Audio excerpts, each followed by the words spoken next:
dia, boa tarde, boa noite, caros amigos!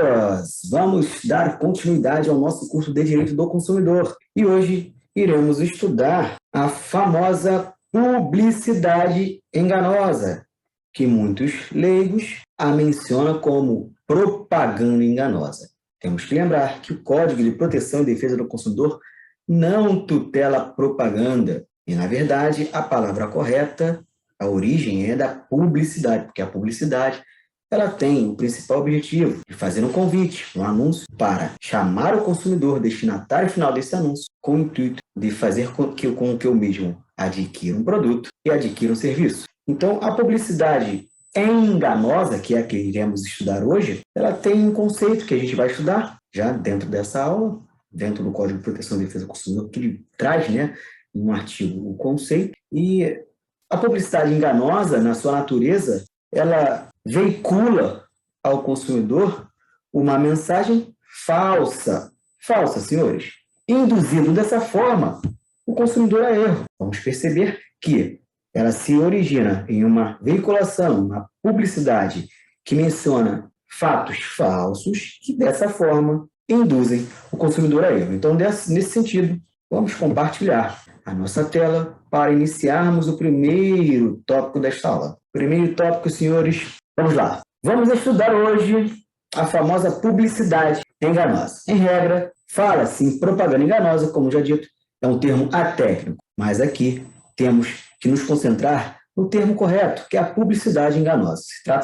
Trata-se de publicidade, não de propaganda. O Código de Proteção e Defesa do Consumidor trabalha com a propaganda, tá? Não trabalha com a propaganda, e sim com a publicidade. Trata-se de uma publicidade falsa, que leva o consumidor a erro, como já dito. Então, uma publicidade veiculada no mercado de consumo, direcionada ao consumidor destinatário final, que leva esse consumidor a erro. Faça essa informação falsa. Então, senhores, o consumidor aqui, além de ser levado a erro, se transfere informações inverídicas sobre um produto ou um serviço. A publicidade enganosa está conceituada no artigo 37, parágrafo 1º do Código de Proteção e Defesa do Consumidor.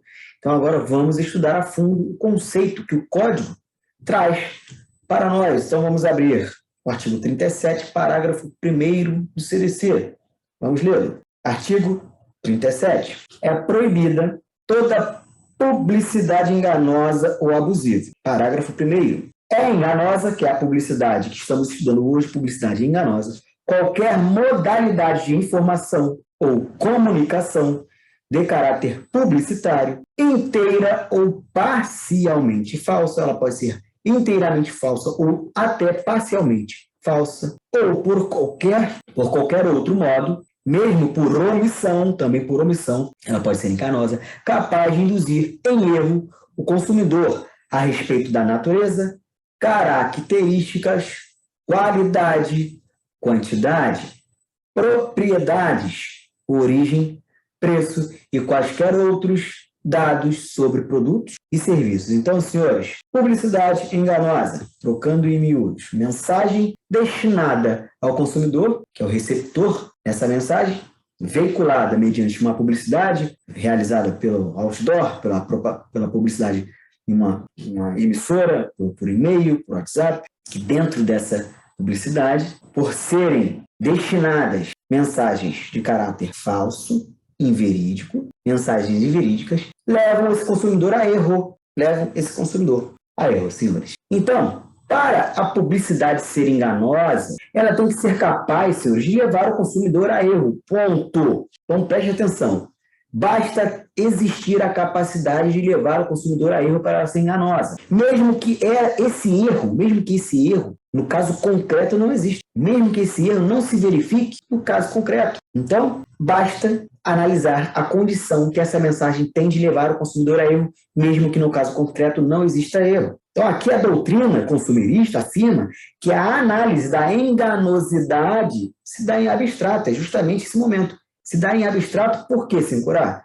Porque basta levar o consumidor a erro. Basta ser capaz de levar o consumidor a erro, mesmo que não exista no fato concreto um erro. Levou o consumidor a erro, já é enganosa. Então, aqui, o que se deve analisar é se a publicidade tinha capacidade de levar o consumidor a erro. Perfeito? Essa análise da enganosidade leva em consideração dois critérios, senhores. O primeiro critério é o critério objetivo, perfeito? O primeiro critério é o critério objetivo, que é o conteúdo da publicidade. Aquele conteúdo é capaz de levar o consumidor a erro? Critério objetivo, né? Publicidade, o objetivo da publicidade, a enganosidade. Essa mensagem foi capaz de levar o consumidor a erro? Vocês perceberam que a questão de ser capaz de levar o consumidor a erro já basta. Critério objetivo. Já o critério subjetivo tem a ver com a pessoa, tem a ver com o receptor dessa mensagem, é a questão da vulnerabilidade, que a gente já discutiu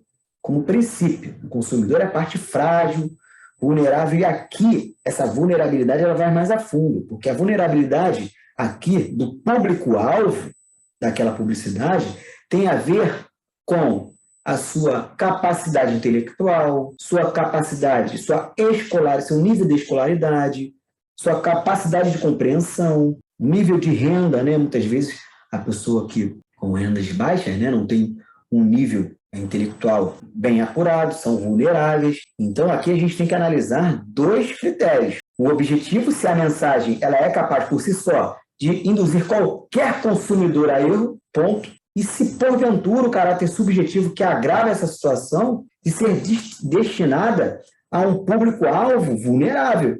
Vulnerável no sentido de verificar a capacidade de compreensão, seu nível escolar, seu nível intelectual.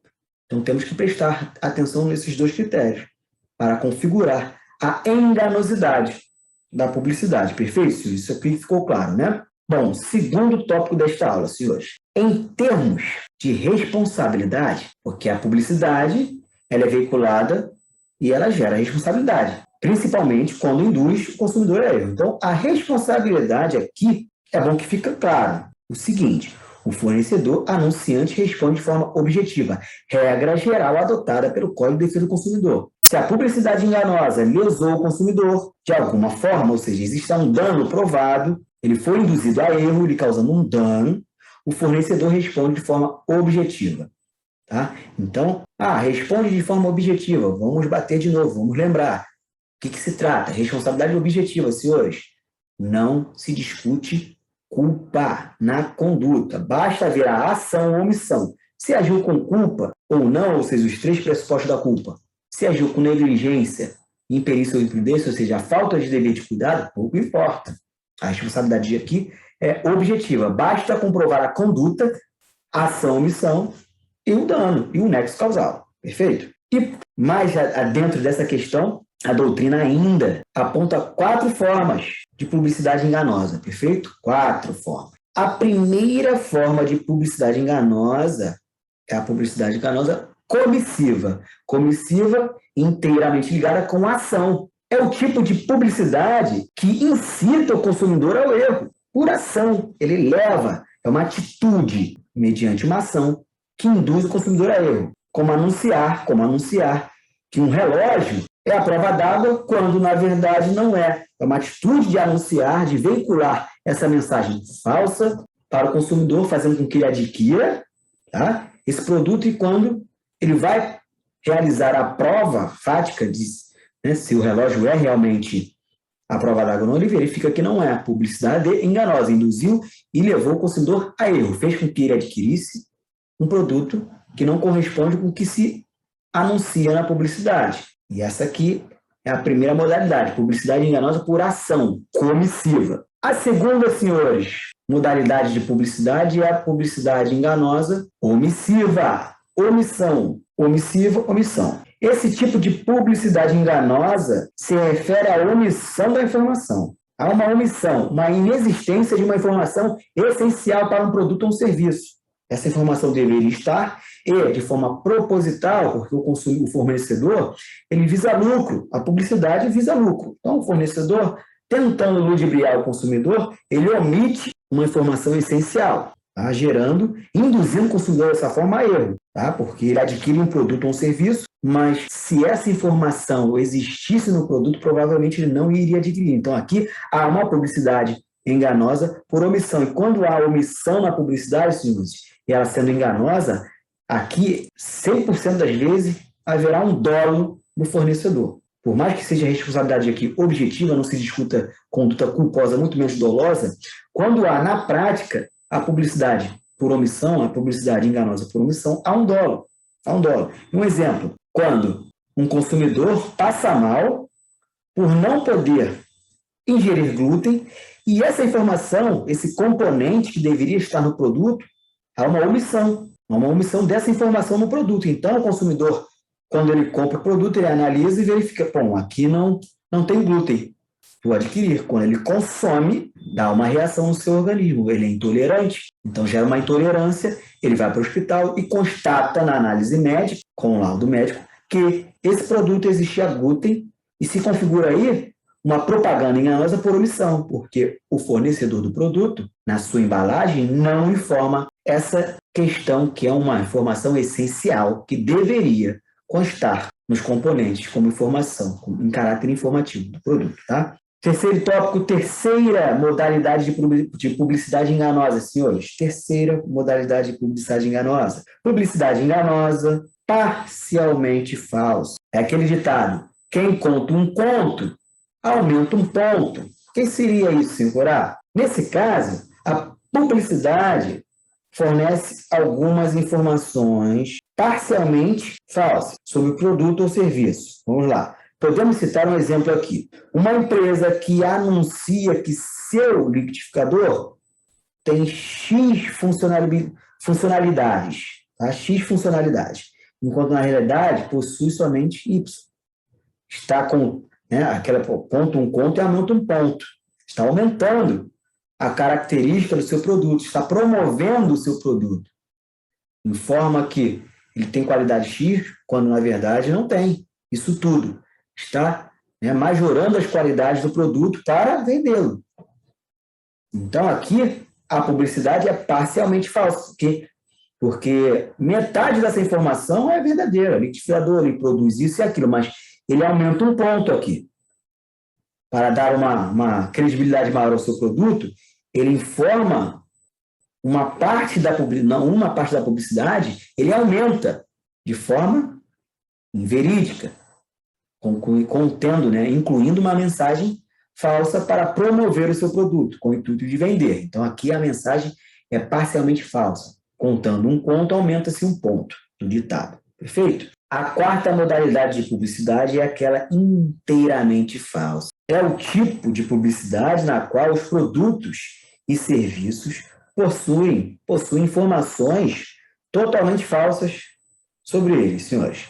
Por exemplo, você compra um creme anti-rugas que promete acabar com as rugas em um mês. Você adquire esse produto com essa promessa, vinculada à publicidade. Mas, na verdade, quando constatado os componentes do produto, nunca que o resultado terá o efeito prometido, porque nem tem composição para isso. Vai morrer passando esse produto e as rugas nunca vão sumir. Então, aqui a publicidade é totalmente falsa, em todos os aspectos, do início ao fim, porque promete algo que nunca vai alcançar. Então, aqui a publicidade é totalmente falsa. Perfeito, senhores? Então, vamos entrar no último tópico da nossa aula, tópico 4. E aqui, senhores, vamos falar sobre um assunto importante vinculado à publicidade enganosa ainda, que é sobre a responsabilidade vinculada à publicidade. Responde o anunciante e todos os fornecedores que, porventura, tenham se beneficiado da publicidade. Tá? Então, a gente já estudou que a publicidade ela não só vincula o patrocinador dela, como vincula também quem se beneficia dela. Temos um exemplo do fabricante de óculos, que promove uma campanha de publicidade, o comerciante aproveita essa publicidade e adquire lucro, porque usa essa publicidade na sua loja, vende. Então, qualquer vício nessa relação, tanto o fabricante quanto o comerciante vão responder, porque um patrocina e o outro se beneficia, ok? Então, nesse sentido, nessa linha, as agências de veículo e as respectivas marcas, tá? Agência de revenda de veículos seminovos, tá? Que vendem marcas que já foram zero. A marca, vamos lá, Kia, perfeito, é a marca. Mas se existe um Kia usado, revendido nas respectivas agências, perfeito? A agência de veículo está envolvida na publicidade enganosa juntamente com a marca, quando a marca ela realizou ela realiza uma publicidade enganosa, parcialmente enganosa, totalmente enganosa, induzindo o consumidor a erro, e o comerciante ele revende esse produto, a agência, que é um comerciante, então ambos respondem usando a regra informada que quem patrocina, quem se beneficia da publicidade, responde. Aqui, nesse caso, é um fato peculiar, tá? Se tratando de marca de veículo e agência de revenda. Existem três correntes que analisam essa questão. Primeira corrente, senhores, afirma, a primeira corrente, entende, ambos respondem, inclusive objetivamente, usando a teoria de quem patrocina, responde quem se beneficia da publicidade, sendo ela verdadeira ou abusiva ou enganosa, responde. Então, ambos respondem aqui, tanto o patrocinador, fabricante da marca, quanto o comerciante que se aproveita. Primeira corrente. E ela usa como fundamento a solidariedade inserida no artigo 7º, parágrafo único do Código de Proteção e Defesa do Consumidor, que informa que ali respondem todos de forma solidária, ambos respondem, e objetivamente seguindo a regra de regime de responsabilidade civil adotada pelo Código de Proteção e Defesa do Consumidor. Ponto? Vamos lá. Segunda corrente, senhores, afirma, tá, que ambos respondem também, mas não de forma objetiva e nem solidária. Aqui, a responsabilidade é subjetiva. Necessariamente, deve se aferir culpa na conduta. 3 pressupostos da culpa. Falta de dever de cuidado, negligência, imperícia ou imprudência. Aqui, usa-se a teoria do diálogo das fontes e se aplica como fundamento o artigo 186 do Código Civil, porque ali diz que quem comete ato ilícito tem o dever de indenizar. Responsabilidade subjetiva.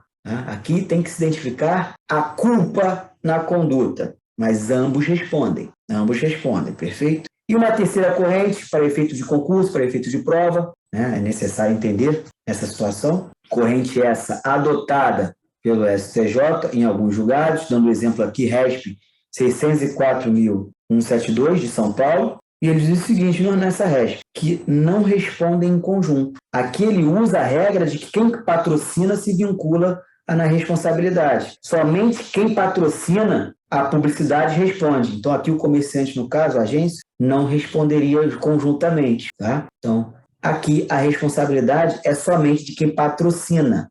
Isentaria a responsabilidade da agência que revende carros seminovos. Perfeito, senhores? Finalizamos, então, aqui a nossa aula de hoje. Entramos e discutimos a fundo o assunto publicidade enganosa e suas nuances. Espero que os senhores estejam aprendendo a vencer com o direito do consumidor, que essa aula tenha sido proveitosa e aguardo os senhores na próxima aula.